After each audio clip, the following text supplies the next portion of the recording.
Chers investisseurs, chères investisseuses, bienvenue dans cette vidéo dans laquelle on va parler des garanties qui existent dans l'immobilier.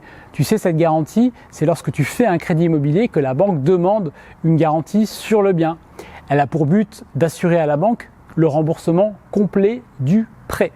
Elle est activée à partir du moment où le client cesse de payer tout simplement son crédit immobilier. Juste avant, je t'invite à cliquer dans la description pour que tu puisses télécharger mon guide avec 10 conseils clés pour investir dans l'immobilier locatif. Il existe 4 types de garanties. La première, c'est le cautionnement, c'est le plus connu. Donc c'est un organisme comme Crédit Logement, SACEF ou CAMCA ou un proche qui se porte caution pour vous.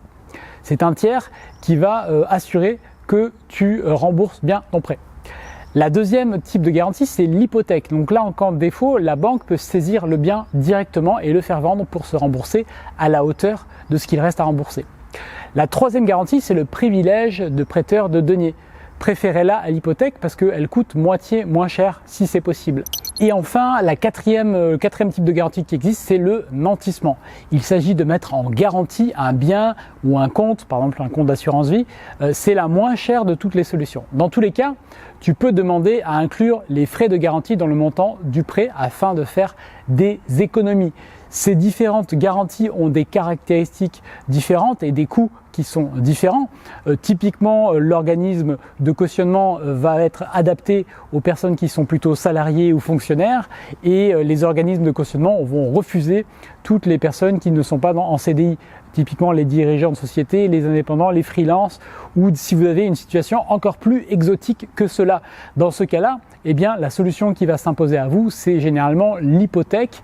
L'hypothèque, c'est la plus chère des garanties, mais ce n'est pas grave, ça vous permet malgré tout d'investir et d'accéder à votre liberté financière. Donc tu verras que selon les projets et selon même les montages de projets, une banque peut être amenée à te proposer même 2 types de garanties. Moi, ça m'est arrivé sur certains projets d'avoir à la fois une hypothèque et ce qui s'appelle un IPPD, donc prêteur de dernier denier, pour des montants qui étaient complémentaires. Donc souvent sur la partie travaux, c'est l'IPPD et l'hypothèque sur le bien lui-même. Tu vois, la banque elle veut vraiment prendre un maximum de garanties. On la comprend.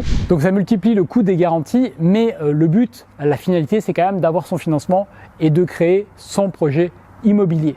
Donc voilà ce que je voulais te dire sur les 4 types de garanties qui existent. Si une banque ne te refuse parce qu'elle te dit que l'organisme de cautionnement t'a refusé, demande tout simplement à avoir une hypothèque. Dans ces cas-là, il n'y a pas de refus possible. Ça, c'est juste une négociation en termes de risque et commercial avec la banque. Voilà ce que je voulais te dire pour cette petite vidéo, j'espère que ça t'a plu. Si c'est le cas, je t'invite à mettre un like et à t'abonner à la chaîne si ce n'est pas déjà fait. Merci d'avoir regardé cette vidéo et à très bientôt pour de nouvelles aventures. Salut!